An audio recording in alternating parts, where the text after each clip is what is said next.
Pregunta: ¿qué harías tú si tuvieras solo una semana para vivir? Si sabías que para el viernes ibas a morir. Te doy para el próximo domingo, de domingo a domingo. Si sabías tú que de hoy en 8 días ibas a morir, ¿qué harías tú? Para algunos yo creo tomarían un viaje. Quizá otras personas pienso en qué haríamos. Creo que algunos, por lo menos yo aprovecharía para comer en el restaurante que nunca he podido comer, que solo como que paso y lo veo y digo, ha de estar pero muy rico el corte ahí, pero pues a la otra, ¿no? Me queda una semana, entonces saco la visa y vamos, ¿no? O sea, ahí va, acabo en una semana ya todo se me va a olvidar. Otros creo, como los más prudentes, quizá a lo mejor harían aprovecharían esos como últimos momentos para hacer los quehaceres que quedan pendientes para dejar todo en orden, ¿no? Para tu familia. Quizá hacer los pagos para no dejarlos con las deudas, para organizar todo tu testamento, todo eso dirías tú, no, todas esas cosas necesito hacer. No sé, a lo mejor para ti sería algo diferente, pero hoy empieza lo que conocemos como la última semana de la vida de Jesús. Decidí tomar este tema. Ustedes saben que yo los temas, platicaba esto con David esta semana, me cuestan, porque yo estoy impuesto a verso, capítulo por capítulo, no me pierdo, sé lo que tengo que decir, y empezamos 2 de Corintios y la terminamos y seguimos con otro libro. Entonces, poner eso en pausa para mí me cuesta, pero se me hizo importante hacerlo, porque muchas personas no tienen la menor idea de lo que sucedió en la semana. O sea, a lo mejor sabemos que el viernes sí, pues crucificaron a Jesús y lo conocemos como que Viernes Santo. Sí, sabemos y conocemos, sí, celebramos eso. Sabemos que el sábado pasó todo el día en la tumba. Sí, sabemos que, pues el domingo, sabemos que el próximo domingo nos vamos a reunir ¿para qué? Para celebrar la resurrección de nuestro Señor y de nuestro Salvador Jesús. Pero no todos saben qué pasó el lunes, y el martes, y el miércoles. Lo que quiero hacer hoy es darles algo que puedan meditar en cada día de esta semana, antes de llegar al domingo. Porque el domingo nos vamos a ver otra vez. Y créanme, vamos a hablar de la resurrección. Pero mañana, hoy, llegando a tu casa, me gustaría darte algo para que tú lo veas y tú sepas lo que sucedió. Quizá por esta semana tú puedas agregarle a tu tiempo devocional los acontecimientos de ese día para no perder el enfoque. Hoy en martes, no solo lo que voy a leer, sino que también sucedió esto en la vida de Jesús. Recuerda, solo le quedan 7 días de vida. Menos porque va a fallecer el viernes. Entonces decidí tomar el Evangelio de Marcos de capítulo 11 a 15 para guiarnos en este viaje de los últimos días de la vida de Jesús. Ahora, no vamos a ver todo capítulo, no vamos a ver toda palabra, todo versículo, no vamos a ver todo tema. Pero sí vamos a ver por lo menos lo que sucedió. Voy a resaltar ciertas cosas, pero lo que voy a hacer es te voy a dar los versículos y te voy a decir, el domingo fue de Marcos 11 de este versículo a para que tú lo anotes y luego tú a la noche o a la tarde o cuando tú quieras, tú puedas leerlo y meditar en ello en tu tiempo solo. Igual el lunes. Te voy a decir, el lunes fue de esta fecha a este capítulo y tú ya puedas verlo y examinarlo. Entonces empezamos con hoy. Hoy lo conocemos como el domingo de ¿qué? Domingo de Ramos. Síganme a Marcos 11, porque ¿de dónde llegó ese nombre? O sea, ¿sabes por qué? El viernes se celebró aquí en nuestra ciudad y a través, creo que del mundo latino, y quizás en otros lugares, pero se celebró el viernes de Dolores. ¿Sabías que algunas personas celebran pero no saben qué celebran? O sea, no saben qué les duele. O sea, ¿y por qué no están los médicos todos llenos de gente? O sea, ¿cuál es el dolor? Y mucha gente lamentablemente no sabe. El dolor, el viernes de dolor son, lo que se celebra es, o lo que se reconoce, aunque ya más se trata de nieve, ¿no? Y de aguas frescas que de eso, pero se celebran los 7 dolores de la Virgen María en cuanto a su hijo. Entonces, empezando con la profecía de Simeón, que dice que una espada traspasará tu alma. Oh, la agonía, el dolor de ser una madre, imagínate con tu hijo y que te digan eso. Un dolor. Y luego de ahí el dolor de haberlo perdido cuando se acuerdan a la fiesta y se queda él y ella va y dicen, oh, el dolor que tuvo que haber sentido en eso, en haberlo perdido y no tenerlo. Un dolor, sin duda, no lo niego. Tengo 4 hijos y sé lo que es, como que, ¿y dónde está? ¿No? O sea, con el güerito constantemente, ¿dónde está? Y necesito ponerle como el chip, ¿no? Para saber que, aquí está, ok, ya tranquilo y ya sé dónde está. Y son 7 acontecimientos en la vida de la Virgen María. Y ¿sabes? Nada malo con verlo o reconocerlo. O sea, sí tuvo que... O sea, imagínate tu hijo colgando en la cruz. ¿A poco no te daría un poco de agonía y dolor? Sí. Entonces, no lo celebramos tal cual, pero a la misma vez, pues nada malo. Fueron dolores reales y genuinos, pero aparte de ese dolor, ¿qué tal el dolor de Jesús? Y creo yo que en nuestro texto, no lo hice porque se me acabó el tiempo, pero creo que podemos extraerle de ahí 7 dolores de Jesús. O sea, ahorita vamos a ver que va a llorar. ¿A poco no es dolor? Al rato vamos a ver que va a sudar gotas de ¿qué? ¿A poco no agonía, dolor? Entonces, así como se ven de ella, creo que nos vale mejor ver el dolor de nuestro Señor Jesús, lo que Él sufrió.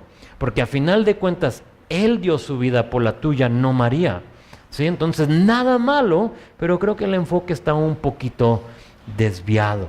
Entonces, hoy, Domingo de Ramos, todo eso para decirte, ¿por qué le decimos Domingo de Ramos? Déjate lo explico. Ve Marcos 11, versículo 1.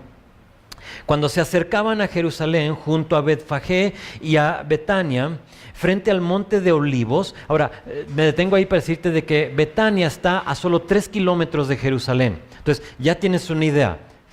3 kilómetros no es una distancia muy larga. Sabes que era algo que, de hecho, que vamos a ver que va y viene varias veces en esta semana. Entonces, son 3 semanas de Jerusalén junto a Betfagé y a Betania, frente al monte de Olivos. Jesús envió a sus discípulos y les dijo: id a la aldea que está enfrente de vosotros y luego entráis en ella y hallarán un pollino atado en el cual ningún hombre ha montado. Desátenlo y tráiganmelo. Y así alguien nos dijere, y si alguien les dijere: ¿por qué hacéis eso? Decid, el Señor lo necesita y luego lo devolverá. Fueron y hallaron el pollino atado fuera a la puerta, en el recodo del camino, y lo desataron. Y así como Jesús dijo, fíjate, verso 5, y uno de los que estaban ahí les dijeron: ¿qué hacen desatando el pollino? Entonces ellos les dijeron como Jesús había mandado, y los dejaron. Y trajeron el pollino a Jesús, y echaron sobre él sus mantos, y se sentó sobre él. También muchos tendían sus mantos por el camino, y otros cortaban ramas de los árboles, y las tendían por el camino. Verso 9, y los que iban delante y los que venían detrás daban voces diciendo: Hosana, o Hosana para nosotros es sálvanos hoy. Entonces están gritando: sálvanos, sálvanos hoy. Bendito el que viene en el nombre del Señor. Bendito el reino de nuestro Señor David que viene. Hosana en las alturas, salvación en las alturas. Verso 11, y entró Jesús en Jerusalén, y en el templo, habiendo mirado alrededor todas las cosas, como ya anochecía, se fue a Betania con los 12. ¿Ves cómo empezó un día y se terminó el día? Entonces, ese es el Domingo de Ramos. Ahora, de Ramos, porque si notas versículo 8 y 9, ves que dice que cortaban ramas de árboles y extendían sus prendas o ramas delante de Jesús. Creo que es Juan que dice que eran palmeras. Sí, por eso es que ves en general, o sea, la tradición es que son palmas, sí, son palmeras. Y pudo haber sido, y tiene simbolismo para nosotros. ¿Por qué? Porque en este tiempo una palma significaba victoria. Cuando tú eras victorioso, ya sea en una guerra o en las Olimpiadas Calvary, a lo mejor necesitamos ramas, vamos a buscar ramas. Pero en unas Olimpiadas, hemos visto que en Corinto tenían los Juegos Isthmus, así cerca de las Olimpiadas. Y cuando tú eras victorioso, ¿qué te daban? Te daban una corona, normalmente de hojas, en Corinto de cilantro, ¿sí? O de olivos, de otra cosa, pero te daban una corona y todos tenían y meciaban palmeras. Era el símbolo de ha habido una victoria, hay una victoria. ¿Y qué está pasando aquí? Jesús está a punto de ser victorioso y por eso le están extendiendo sus mantos, le están extendiendo estas ramas. Ahora, Lucas, en capítulo 19, que es el capítulo paralelo a esto, de hecho que los 4 evangelios relatan la misma historia, ninguno lo deja fuera. Ahora, cada uno tiene diferentes detalles, pero en general es la misma historia. La vas a ver ahí en Mateo, en Marcos, en Lucas, en Juan, en todos. Sí, pero Lucas en capítulo 19 registra que los fariseos, ahora fíjate, ponte ahí, están cantando Hosana, están extendiendo, ¿sí?, las palmeras, las ramas, y los fariseos están viendo, y ellos vienen a Jesús y le dicen, fíjate, maestro, reprende a tus discípulos, o diles que se callen, cállalos. Están diciendo, sálvanos hoy, tú no eres el Salvador, ¿por qué? Blasfemia, o sea, cállalos. Y Jesús, su respuesta hermosa, su respuesta única, solo Él pudo haber pensado esto. ¿Recuerdas lo que les dice? Dice, os digo que si estos callaran, las piedras clamarán.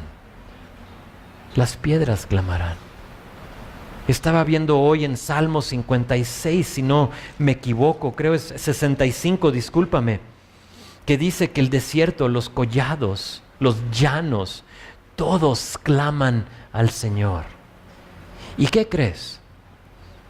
Cuando tú y yo estamos en alabanza y cuando estamos aquí en lo que acabamos de hacer, si tú decides no cantar, me da vergüenza, me da pena, mi voz no sirve para nada. Si has estado cerca de mí, te das cuenta que yo tampoco la armo para cantar, pero no se trata de mi voz, se trata de mi corazón.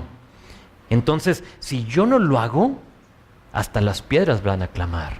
Entonces tenemos el privilegio y la bendición de hacerlo, de clamar. Como yo lo veo, la obligación. Porque si no lo hacemos nosotros, que podemos, hasta las piedras van a clamar. Como diciendo, no puedes detener lo que está por suceder. Si ellos paran de decir, Hosana, sálvanos hoy, hasta las piedras van a decir, sálvanos hoy. ¿Sí? Esto ya agarró vuelo. Esto va para su fin. Nos queda una semana. Esto va a suceder. Ahora, esa incredulidad de decir, maestro, repréndelos, lleva a Jesús, según en Lucas 19:41, que es el otro, que es el versículo o los versículos paralelos, que no lo registra Marcos, dice que cuando llega a Jerusalén, Jesús llora sobre Jerusalén. Sin duda llorando, porque estaban tan duros los corazones de la gente que no les caía el 20. O sea, ¿quieres recordar dolores? Recuerda el dolor de Jesús, sabiendo de que está a unos días de colgar en una cruz y que la gente le sigue diciendo, repréndelos, cállalos, ya no hables de esto. Y le partía el alma a Jesús lo que estaban diciendo, pero ¿sabes más allá? Lo que le costaba, creo, y la razón que Jesús llora sobre Jerusalén es porque ellos él sentado sobre un pollino. O sea, si ves la escena, es un pollino, él está entrando, está pasando a Jerusalén, y al momento que él hace eso, cumple una de las profecías que las personas que estaban diciendo, repréndelos, deberían de conocer, y esperaban esa profecía, y no lo sabían. Y eso le conmueve para llorar. La profecía es Zacarías 9, versículo 9. ¿La puedes anotar? Yo te la leo. Dice esto: alégrate mucho, hija de Sión. ¿Quién es la hija de Sión? Jerusalén. Sión es Jerusalén. Da voces de júbilo, hija de Jerusalén. He aquí, tu rey vendrá a ti, justo y salvador, humilde y cabalgando sobre un asno, sobre un pollino, hijo de asna. Si te quieres enfocar en dolores, enfócate en el dolor de Jesús llorando sobre una gente que lo había rechazado. Lo sabían. Ellos esperaban verlo. Lo esperan aún hoy en día verlo en un pollino. Solo que ya vino y fue. Y los judíos siguen esperando. Pues dice Marcos que entró a Jerusalén, ahí en los últimos versículos que leímos, y fíjate lo que dice que vio alrededor. ¿Sí lo notaste? Creo que es verso 11. Dice, y habiendo mirado alrededor todas las cosas, como ya anochecía, se regresó a Betania. Ahora, yo creo que está viendo, porque nos tenemos que poner ahí en la escena. Entra, está viendo, ahora checa esto, está viendo a los que están poniendo sus puestos, a los que están acomodando las cosas porque está en el templo. Si estás conmigo, si conoces tu Biblia sabes de lo que hablo, ahorita te lo enseño. Pero están acomodando, muy similar a lo que se ve aquí quizá el jueves pasado. Si tú bajaste al centro el jueves, tú vistes que estaban puestos, estaban poniendo sus carpas, todo se estaba acomodando. ¿Por qué? Porque el domingo se hace la venta, ¿no? El viernes, discúlpame. Es el viernes de flores, creo se le dice, o no es viernes de dolores, el día de flores o lo que sea, pero eso está sucediendo. Entonces dice que él ve, entonces él está viendo, no dice nada, solamente ve, y luego se anochece y él se regresa a Betania. Entonces va a Jerusalén y regresa al fin de un día. ¿Están conmigo? Se termina el domingo y luego tenemos el lunes, vean Marcos 11, versículo 12. Al día siguiente, lunes, cuando salieron de Betania, tuvo hambre, y viendo de lejos una higuera que tenía hojas, fue a ver si tal vez hallaba en ella algo. Pero cuando llegó a ella, nada halló sino hojas, pues no era tiempo de higos. Entonces Jesús dijo a la higuera, nunca jamás coma nadie fruto de ti, y la oyeron sus discípulos. Lo oyeron sus discípulos. No debía tener higos porque no era la temporada de higos, pero fíjate, nota que tenía hojas. Y para que una higuera tenga hojas, significa que debería de tener higos. ¿Sí están conmigo? Eso era lo que tú la podías ver y decir, bueno, tiene que haber higos. Aunque no era la temporada, él la ve y dice, chis, esa higuera tiene hojas. Ninguna de las otras, solo esa. Sin duda tiene higos, se acerca, no hay ninguno. ¿Qué está diciendo? Estaba hablando del pueblo de Israel. Los que acababan de decir, repréndelos, estaba hablando de ellos. ¿Qué decía de ellos? Dice, así como esta higuera, ellos tienen la apariencia de tener fruto, pero están vacíos en su religión. No tenían nada. ¿Sí? No ven, las profecías no las captan. Y así, se ven religiosos, y muchos de nosotros a lo mejor nos podemos ver religiosos, no sé cómo se ve. Yo uso tenis en domingo y dices, oye, ¿el pastor puede usar tenis en domingo? Así se debe de ver. ¿Quién sabe? No sé cómo me debo de vestir. Yo me visto como me visto. Sí, pero lo que no importa es tener hojas, sino que es tener fruto. Sí, entonces te puedes ver bien, así de pipa y guante, ¿no? Traje y corbata y todo, pero ¿qué está sucediendo en ti? Eso es lo que quiere Dios, y eso usa esa oportunidad para decirle eso a sus discípulos. Pues de ahí, versículo 15 a 18, Jesús regresa a Jerusalén y entra al templo. Entonces, lunes, vuelve a Jerusalén, 3 kilómetros los camina, entra al templo, y siendo que se acercaba la Pascua, ellos iban a necesitar ¿qué? Ustedes que estudiaron Éxodo, ¿qué sucedía en la Pascua? ¿Sacrificabas qué? Un cordero por familia, ¿te acuerdas? Si tu familia era muy chica y no podías, entonces podías juntar a varias familias, pero tenía que haber sacrificio. Para que haya sacrificio tiene que haber ¿qué? Un animal. Entonces, ¿qué estaba pasando aquí? Jesús entra y ve los puestos de los que hacían que vendían animales, vendían palomas, porque si tú eras de bajos recursos y no podías con un cordero, pues comprabas tu palomas y esa era tu ofrenda. En verso 18 notaron, o si notan ustedes, que se enojan los escribas y los sacerdotes. O sea, él empieza a volcar las mesas, ¿verdad? Dice la palabra. Volca mesas, o sea, los echa fuera, los que están aquí vendiendo las cosas. Sin duda lo que había visto el día previo, los veía, o sea, están poniendo sus puestos. Ya sé lo que van a hacer. Llega, hace eso y se enojan. Ahora, ¿por qué se enojaron? ¿Por qué enojarte? ¿Por qué? Porque estas ventas eran de beneficio económico para ellos. Obligaban a la gente a comprar animales aprobados por ellos. Entonces, si tú querías ser un buen judío y hacer tu sacrificio, tenías que ir a comprar tu animal de ellos, tu cordero, pero a un precio sumamente elevado. Entonces ellos pues lucraban de él. Y por eso se enojan. Más allá, nota que dice que había cambistas. ¿Qué son cambistas? Son personas que cambian. ¿Estás conmigo? Entonces lo que pasaba es esto, que cada hombre judío era obligado a pagar un impuesto al templo. Pero no lo podías pagar con los pesos que traías en la bolsa. Tú tenías que ir al cambista, ¿para qué? Para cambiar tus pesos, y te decían, esos 20 pesos te valen por una moneda del templo, entonces tú necesitas 2 monedas, entonces afloja otros 20. Entonces había un cambio de dinero y por lo tanto ellos también lucraban de eso. Se aprovechaban de la gente y llega Jesús y lo que está viendo le molesta y los echa fuera.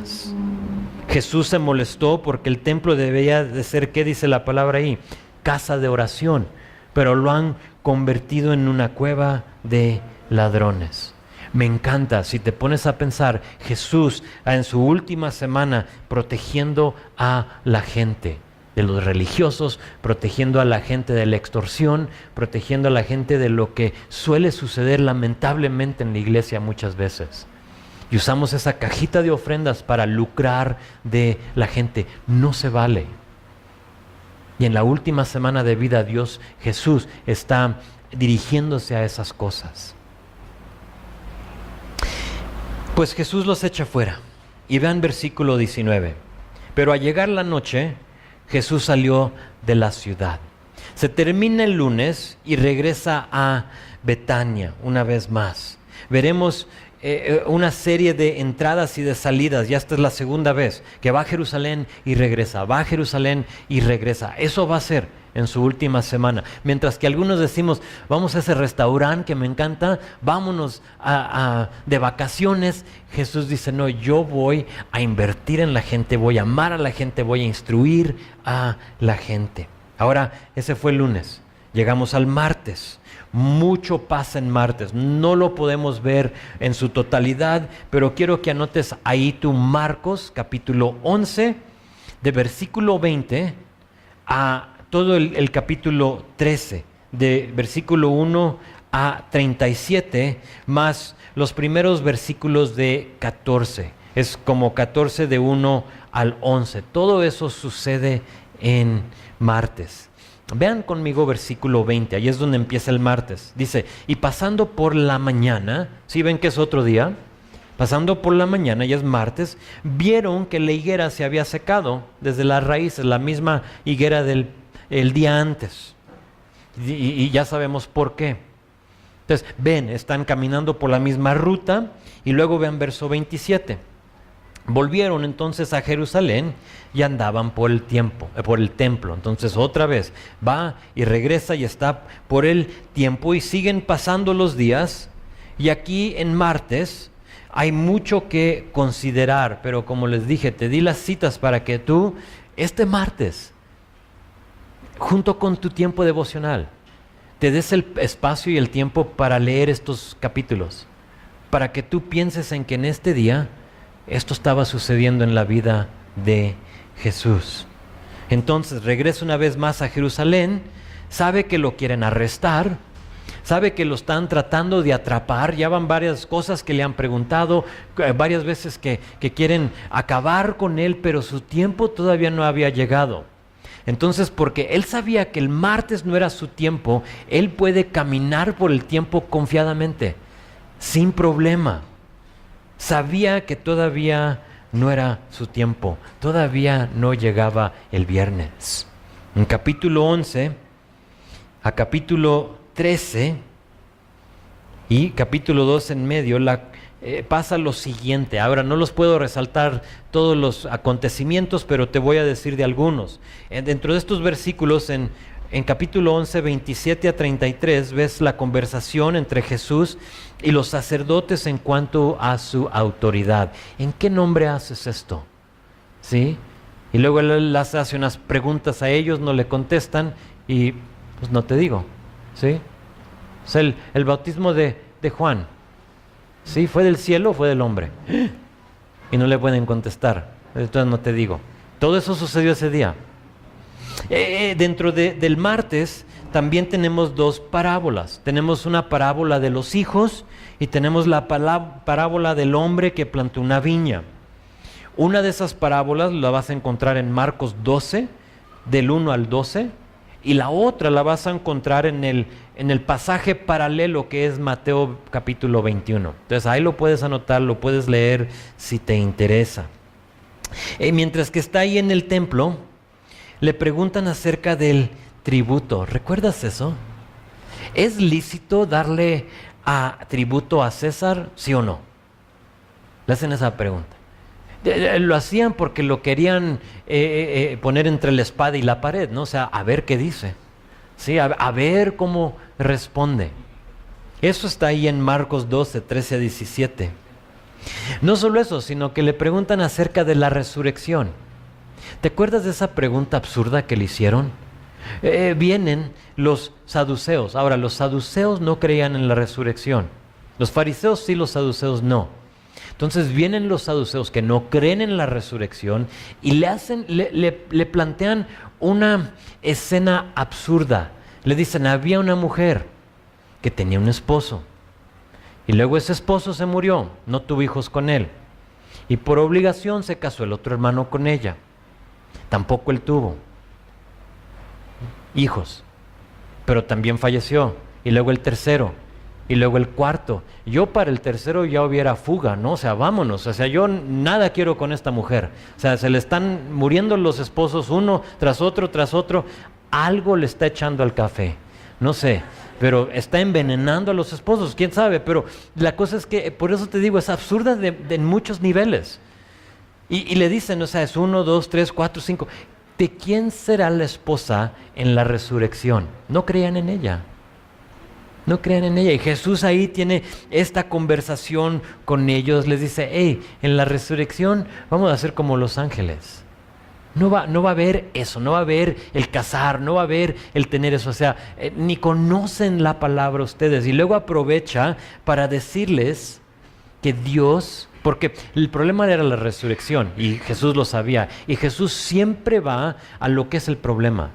Para ellos era la resurrección, no crean en ella. Entonces les dice, ¿qué no saben? Que Dios le había dicho a Moisés en la zarza, yo soy el Dios de Abraham, de Isaac y de Jacob. ¿Qué les está diciendo? Que Él es el Dios, ahí mismo lo dice, Dios no es el Dios de los muertos, sino que el Dios de los vivos. En la zarza no le dijo yo soy, discúlpame, no le dijo yo fui el Dios de Abraham, Isaac y de Jacob. Ese hubiera sido el Dios de los muertos. Yo fui, pero ya fallecieron.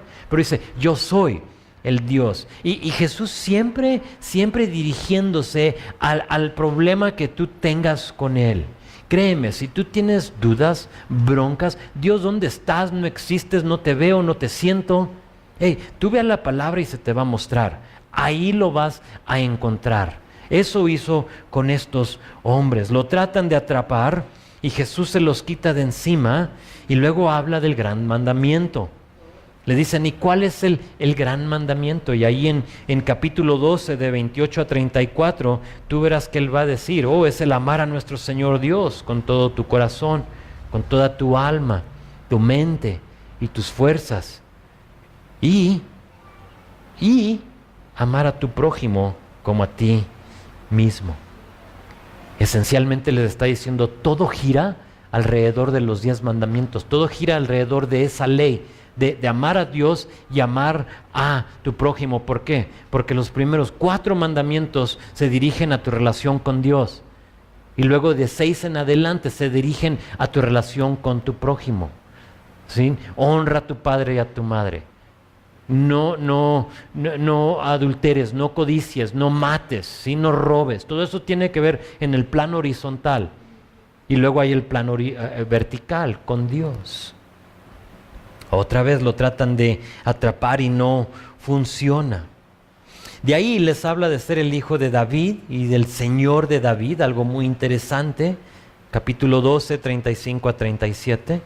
Y luego termina capítulo 12 con algo que a lo mejor no identificabas con la última semana de la vida de Jesús, con la ofrenda de la viuda en el arca de las ofrendas. ¿Te acuerdas que lo vimos hace unas semanas? Que parece ser que Jesús está ahí, fíjate, le quedan días de vida y anda observando estas cosas. Y se pone, yo creo, como en un rincón, donde podía ver el arca de las ofrendas y veía donde le echaba la gente, y viene que esta viuda, pobrecita, sin nada, da de lo que no tenía y da lo último que tiene. Y nos relata y nos preserva esa historia para que nosotros tengamos eso, para saber que no se trata del monto, de la cantidad que tú le eches a la cajita, se trata de tu corazón. ¿Estás dispuesto a entregarle todo a Dios? Tu tiempo, talento y tesoro. Eso lo vimos en las semanas pasadas. Ahora, capítulo 13, ahí terminamos capítulo 12. Capítulo 13 en su totalidad es dedicado a la segunda venida de Jesús.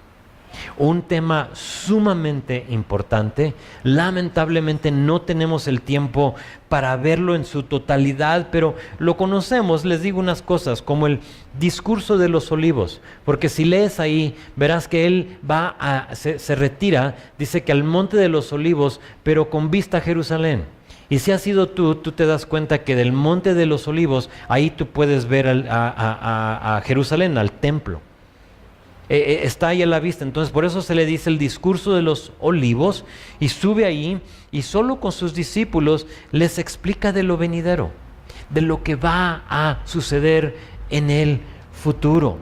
Dentro de ese discurso habla de una destrucción de un templo en Jerusalén, y así como lo dijo, a no más de 40 años después de eso, sí, efectivamente el templo es destruido.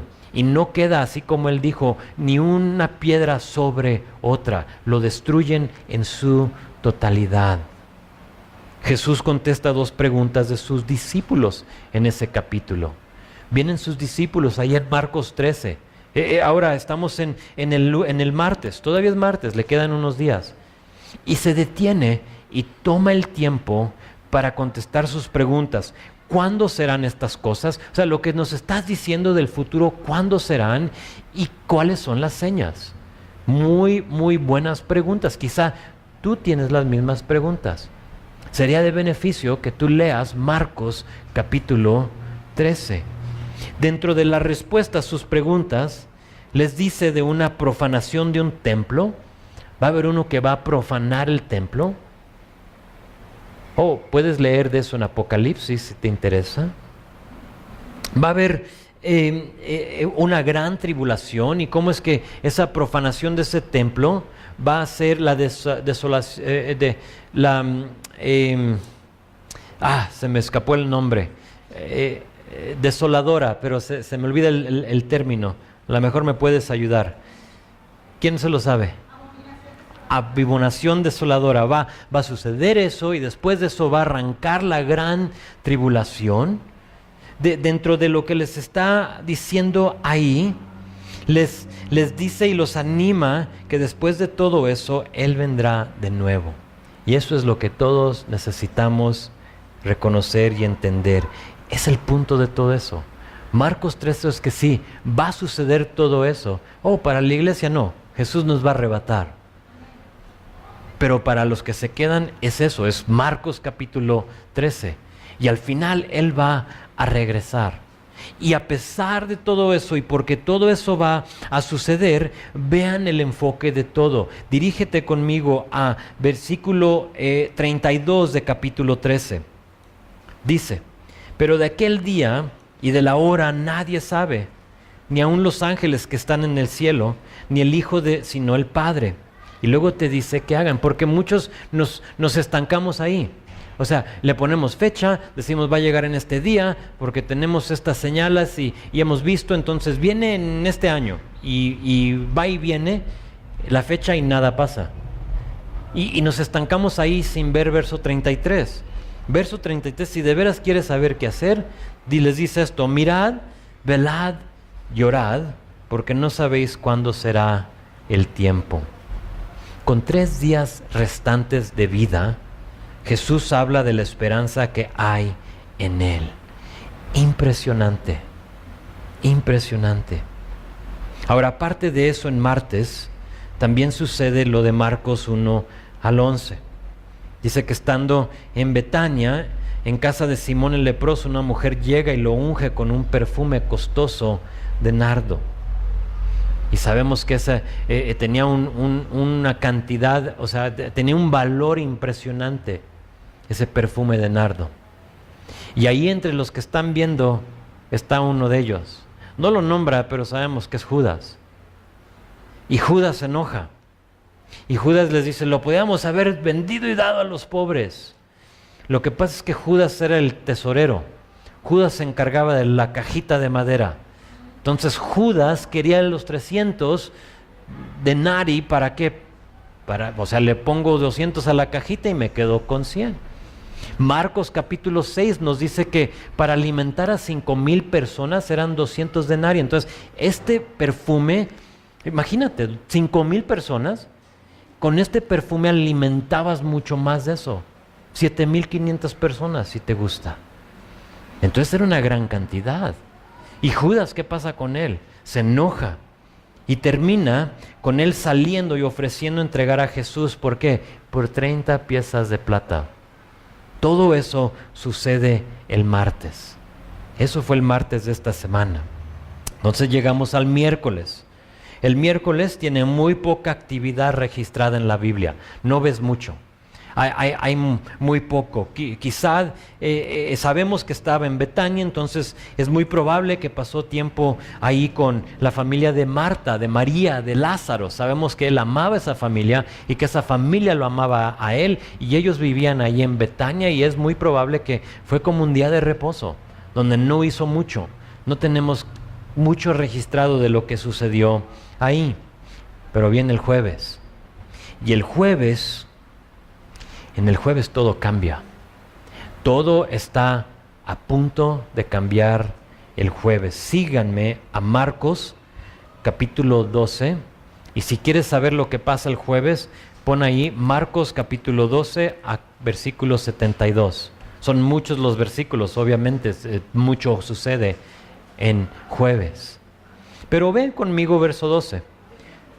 Dice: el primer día de la fiesta de los panes sin levadura. Entonces ya reconocemos que es otro día. ¿Sí? El primer día de la fiesta de los panes sin levadura, cuando sacrificaban el cordero de la Pascua. ¿Se acuerdan los que estaban vendiendo? Aquí está, por eso los estaban vendiendo, porque a 2 días los iban a sacrificar. Llegamos, pasó el miércoles, ahora el jueves. Dice: sus discípulos le dijeron: ¿dónde quieres que vayamos a preparar para que comas la Pascua? Y envió 2 de sus discípulos, se les dijo: id a la ciudad y os saldrá al encuentro un hombre que lleva un cántaro de agua, seguidle. De nuevo, están en Betania, dice, vayan a la ciudad. ¿Y dónde entraré? Decida el señor de la casa. El maestro dice, ¿dónde está el aposento donde he de comer la Pascua con mis discípulos? Y luego versículo 15, y él os mostrará un gran aposento alto, ya dispuesto, preparad para nosotros ahí. Allí es donde van a tener la cena del Señor. ¿Se acuerdan la semana pasada que tomamos la cena? Y hablaba de lo que sucedió y cómo dice Jesús, jamás voy a beber de la vid. Es aquí, es Marcos, eso se los leí la semana pasada. Aquí sucede, en ese jueves, a horas de ser crucificado, Jesús toma y come con sus discípulos. Ahora, Lucas 22, el pasaje paralelo, registra que mientras estaban en el aposento, surge una disputa entre los discípulos. A lo mejor tú la recuerdas. ¿Quién de ellos sería el mejor? Tienes horas, te restan horas con Jesús y estás preocupándote de quién sería el mejor. A lo mejor dirías, ay, no lo puedo creer, pero creo que muchos de nosotros haríamos lo mismo. ¿Quién es el mejor? Jesús les responde con una pregunta, ¿cuál es mayor? Les propone algo, ¿el que se sienta a la mesa o el que sirve? Sin dejarlos que respondan, les dice, ¿no es el que se sienta a la mesa? O sea, el mayor sería el que se sienta, no el que sirve. Y luego dice, mas yo estoy entre vosotros como el que sirve. Diciéndoles, o sea, si quieres ser el primero, entonces sé el último. Ustedes preocupándose de quién va a ser el mayor. Y para hacer su punto, ¿sabes lo que Jesús hace? Se para, se arremanga, se hinca y le lava los pies a sus discípulos. ¿Quieren saber lo que es el mayor? Lávale los pies a alguien más. Literalmente, hay algunas iglesias que eso hacen. El jueves de esta semana en algunas iglesias lavan pies. No vengas porque no voy a estar para lavártelos. ¿Sabes por qué? O sea, nada malo creo con lavar pies, si eso es lo que quieren hacer. Pero creo que se pierde el punto. El chiste no es lavar pies una vez, sino es que tú vivas una vida de servidumbre. Porque de nada te sirve lavar pies el jueves y que te los laven a ti el resto del año. Y muchas veces eso hacemos. Entonces, ¿qué está diciendo? El ejemplo que les voy a dar es de ser el menor. O sea, sé el siervo. Sé un sirviente al Señor. Sírvele a Él. No esperes que te sirvan a ti. Aquí en jueves también tenemos lo que le llamo yo el discipulado intensivo personal de Jesús. Marcos no lo registra, pero tienes que anotar ahí en tus notas Juan capítulo 13 al 17. Entonces 13, 14, 15, 16 y 17. Todo eso pasa el jueves. Nosotros nos tardamos meses para compartirlo aquí en la iglesia, pero en un par de horas Jesús les dice todo eso, y ahí es donde entra ese discipulado, es en el aposento alto, está con sus discípulos y les empieza a decir cosas como ¿qué?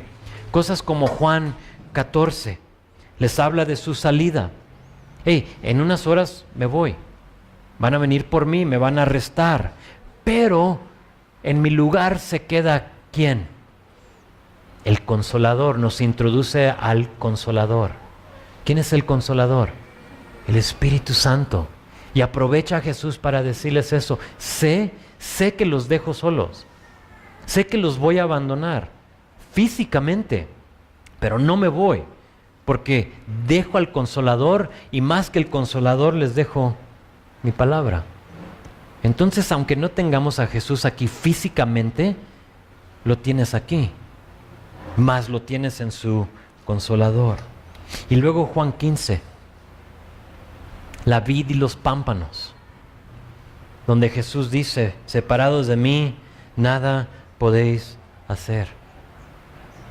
Ese fue el primer versículo que memoricé yo ya siendo creyente. Y fue, creo, el versículo que marcó mi vida, porque después de eso intenté hacer las cosas separado de Él. Oh, lo conocía, tenía salvación. Ya me había arrepentido, pero seguía queriendo hacer las cosas a mi manera. Y a lo mejor tú te identificas conmigo. Y Jesús, en sus últimas horas, te diría a ti lo mismo. Aparte de mí, hijo, hija, no puedes hacer nada. Inténtalo. Te vas a quebrar la cabeza, te van a salir ampollas en las manos, ya no vas a aguantar y te dejo hasta que tú quieras. Pero vas a llegar al momento en tu vida donde tú te vas a dar cuenta que aparte de mí no puedes hacer nada. Y te animo, si tú te encuentras en ese lugar donde estás tratando de hacer tu camino, lo que yo quiero, esto me hicieron, esto me pasó y yo quiero hacer esto, es mejor decir, Señor, quiero tu voluntad. Ahorita va a decir eso Jesús. Juan 16, la obra del Consolador. No solo se los dejo, sino les digo lo que va a hacer. Y luego finalmente Juan 17, la oración de Jesús por Él mismo, por sus discípulos y por nosotros. Te voy a pedir que anotes ahí Juan 17, 20. Vas a ver que ahí Jesús va a orar por ti. Jesús te tenía en mente. Antes de que estuvieras en el vientre de tu mamá, Jesús, Dios te conocía. Tiene un plan por tu vida. Y en sus últimas horas de vida Jesús está orando por ti. Checa, versículo 20, ahí vas a encontrar tu nombre. De ahí salen a Getsemaní, en donde Jesús ora. Y si recuerdas la historia, recuerdas que los deja, les dice, ustedes quédense aquí, yo me voy a adelantar un poquito. Y luego se va y regresa. ¿Y qué están haciendo? Durmiendo. Les cayó pesada la cena, yo creo, ¿no? Y como que, ay, tú sabes, cuando comes y quieres la siesta, eso pasó. Viene, los ve, se regresa una vez más, regresa, y durante esas oraciones, Jesús ora lo siguiente. Dice ahí, Padre mío, si es posible, pase de mí esta copa, pero no sea como yo quiero, sino como tú. Jesús mostrándonos que no se trata de tu voluntad, sino la de Dios. Y muchos de nosotros aún ahorita queremos nuestra voluntad y no la de Él. Y Jesús diría, déjate muestro lo que es. Mi voluntad es que yo no tenga que ir al madero, pero no tanto mi voluntad, sino la tuya, Dios. Y Jesús ahora, ¿no ves cómo es que nos está discipulando en sus últimas horas, aún en sus oraciones? Nos está diciendo qué hacer. Dentro de esas oraciones, Lucas 22, el pasaje paralelo, en Lucas, registra que fue tanta su agonía, regreso a los dolores, fue tanto el dolor que sentía que sudaba grandes gotas de sangre que caían al suelo. ¿Sí te puedes imaginar el dolor? Era mucho. ¿Has sudado tú gotas de sangre? Creo que ninguno, no importa qué tan enojado, qué tan triste, qué tanto te haya sucedido, ninguno de nosotros hemos orado y hemos sudado gotas de sangre. Ahora, no era por miedo. Acaba de decir, si esta copa puede pasar de mí, que pase. No era por miedo, no era por cobardía, no era que como que se estaba rajando, pues, ay, ya no quiero.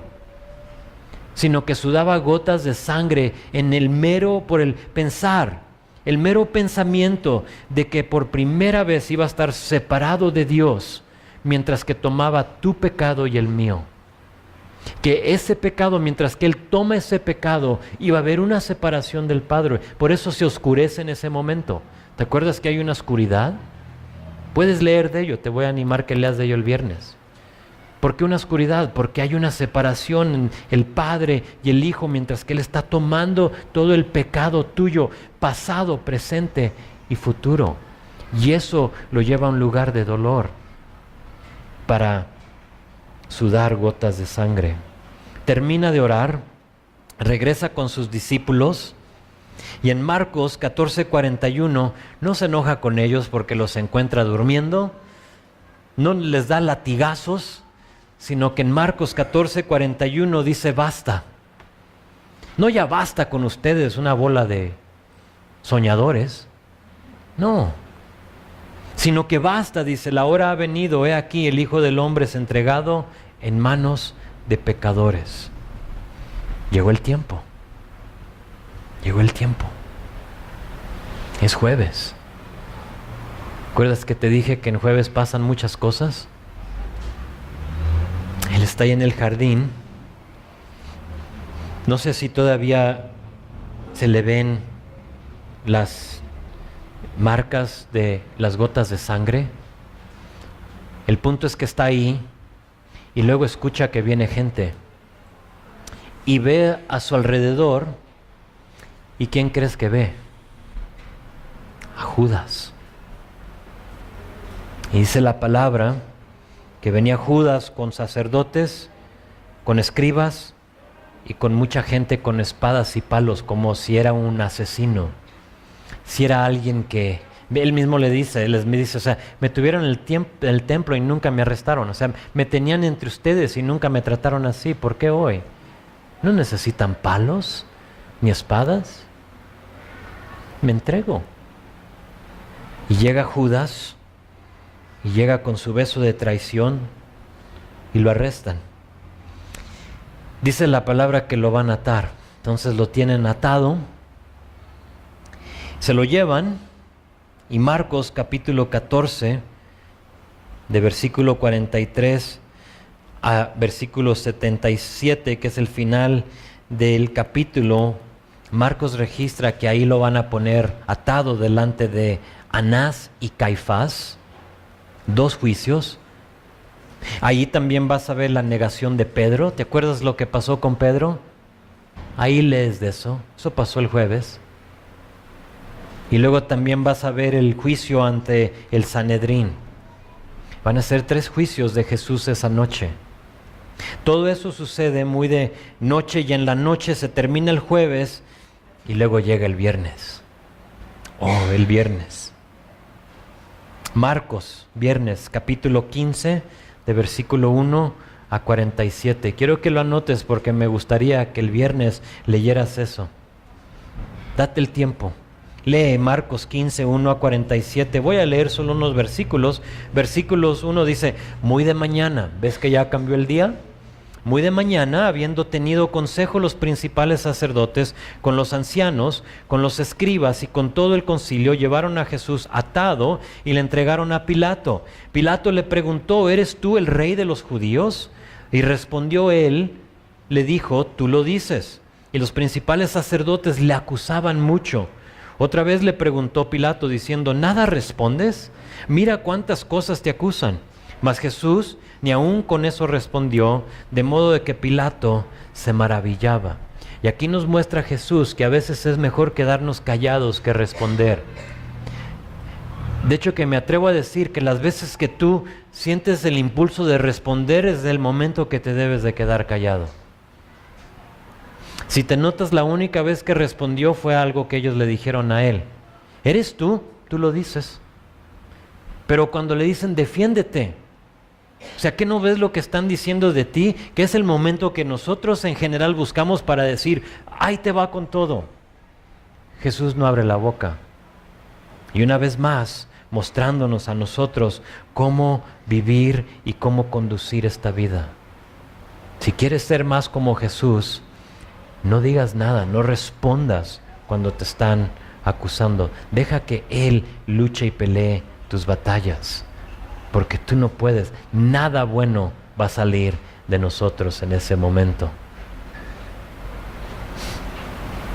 Para este entonces, tengo que notar esto. Los religiosos ya le habían escupido en la cara, ya le habían dado puñetazos y bofetadas. Jesús, lo resalto porque Jesús ya empieza a mostrar señas de abuso. Si te lo puedes imaginar, está atado. Entonces le han escupido en la cara.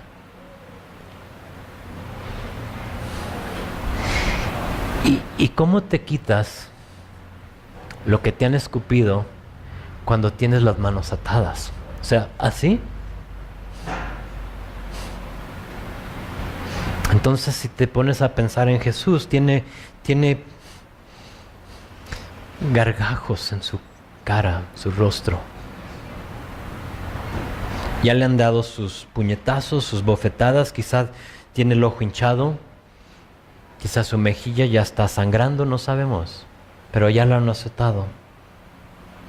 Ya ha sido condenado ante el tribunal religioso. Lo vimos el jueves en la noche, o sea, el Sanedrín, Anás y Caifás, ya lo condenaron, no necesitamos escuchar más. Pero los judíos estaban bajo el dominio romano. Entonces, porque estaban bajo el dominio del imperio romano, no pueden ellos condenar a muerte a alguien. Entonces, ¿qué hacen? Acuden a Pilato, porque Pilato sí lo podía condenar a muerte. Y por lo tanto, la escena de lo que acabamos de leer. Ahora, se acerca el Shabbat, el sábado. El sábado empieza el viernes a las 6. Tengo entendido yo que cuando se ven las primeras 3 estrellas es cuando empieza el Shabbat. Entonces, si el día no es nublado, tú puedes guiarte así. El Shabbat empieza cuando se ven, pero en general se empieza a las 6. Entonces, es viernes, se acerca el sábado, que quiere decir que las cosas tienen que pasar así rápidas. Sí, o sea, esto tiene que terminarse rápido, los religiosos lo saben. ¿Por qué? Porque tan religiosos que tienen que observar. Son las higueras con hojas pero sin fruto. Pilato les ofrece liberar a Jesús y ellos piden mejor que le suelten ¿a quién? Barrabás. ¿Te acuerdas? Eso sucede el viernes. En verso 12 de capítulo 15, Pilato pregunta, ¿qué pues quieren que haga del que llaman rey de los judíos? Y ellos volvieron a dar voces, crucifícalo. Muchos de los que el domingo decían, Hosana, ahora están gritando, crucifícalo, crucifícalo. Y muchas veces nosotros así vivimos nuestra vida. Somos aquellos que decimos, oh Señor, sálvanos, y cuando no van las cosas como queremos, crucifícalo. ¿Ya para qué lo quiero? No hizo lo que yo quise. Crucifíquenlo. Ahí dice la palabra que lo visten de púrpura. ¿Por qué de ese color? Porque era el color de realeza. Se están burlando de él. El rey de los judíos. Entonces se lo llevan los soldados, ahora sí bajo los romanos. Le entierran ahí en ese momento la corona de espinas, te puedes imaginar. Y se empezaron a burlar de él. Lo golpean, dice la palabra, con una caña. Le escupen otra vez. No sé por qué el escuchar que le escupen me afecta tanto.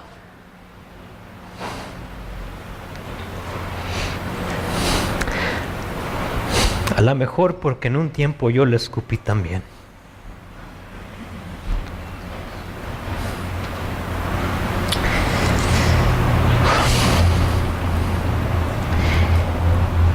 Le arrancan la barba, según Isaías 50, y lo dejan irreconocible, dice la palabra.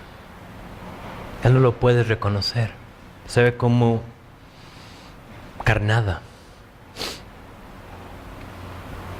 Le quitan los vestidos de realeza, le dan su cruz y la carga hacia Calvario, donde es crucificado.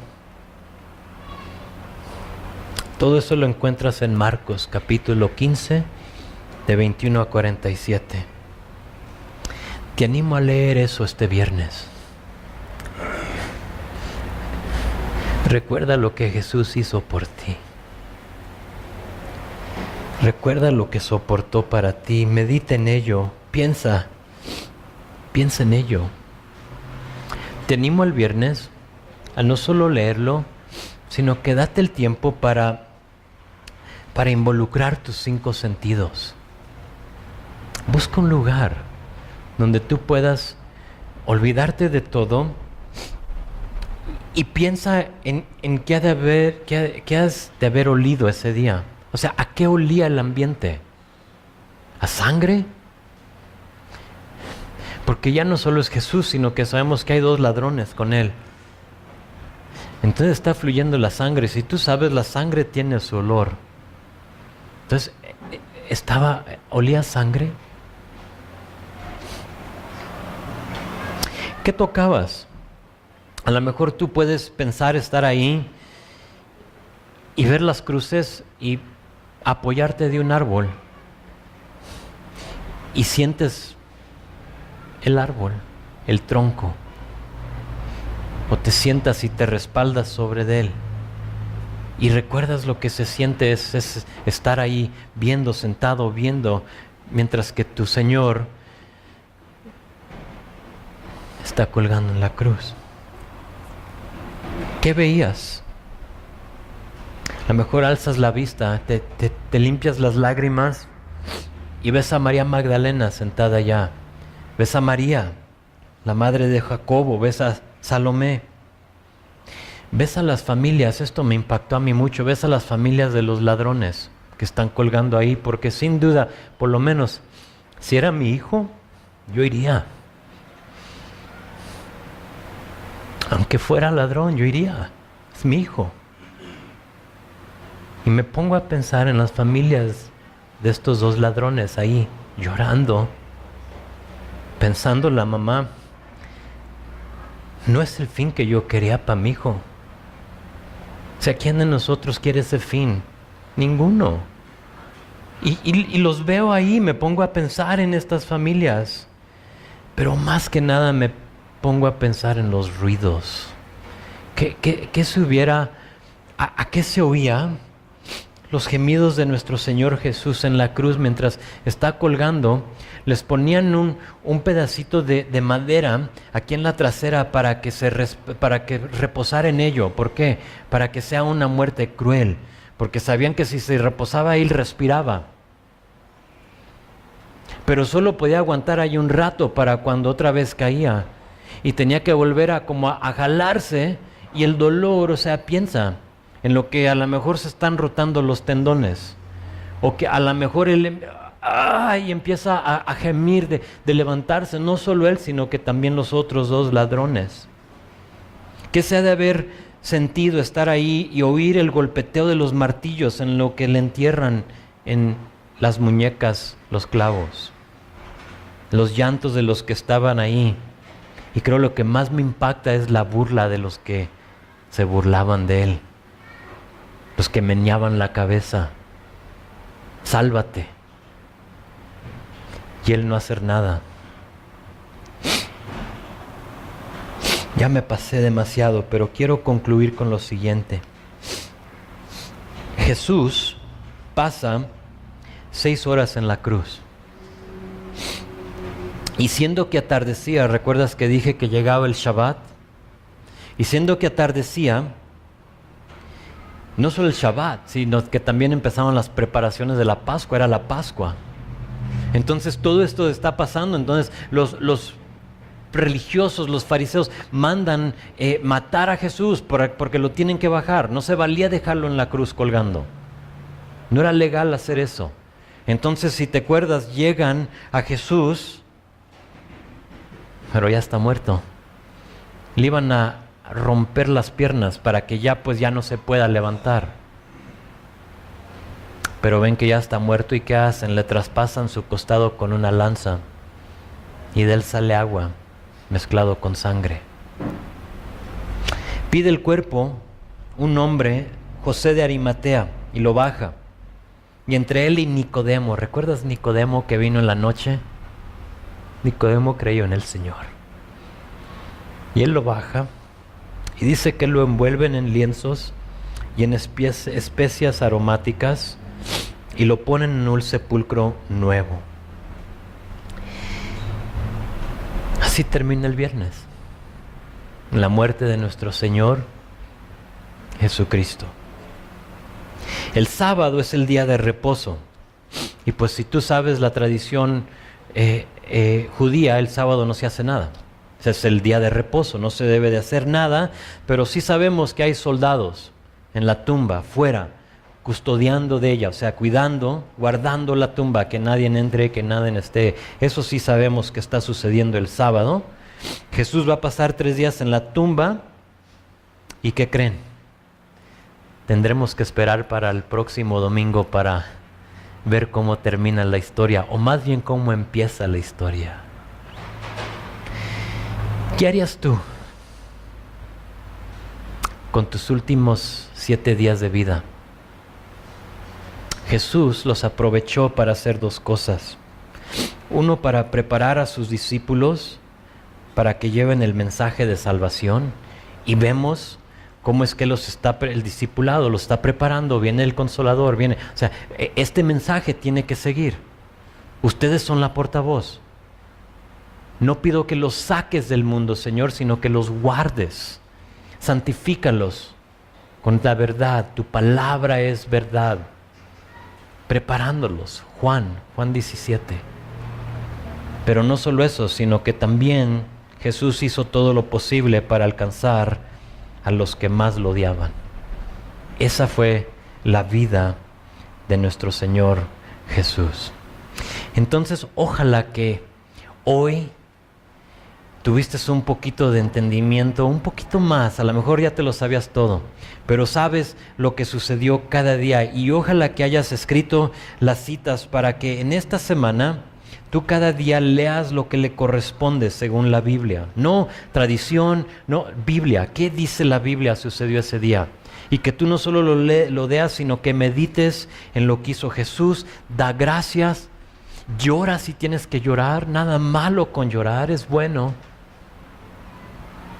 Sé sensible a lo que quiere hacer Dios en ti. Y nos vemos la próxima semana, el próximo domingo, para celebrar que nuestro Señor Jesucristo vive. Amén.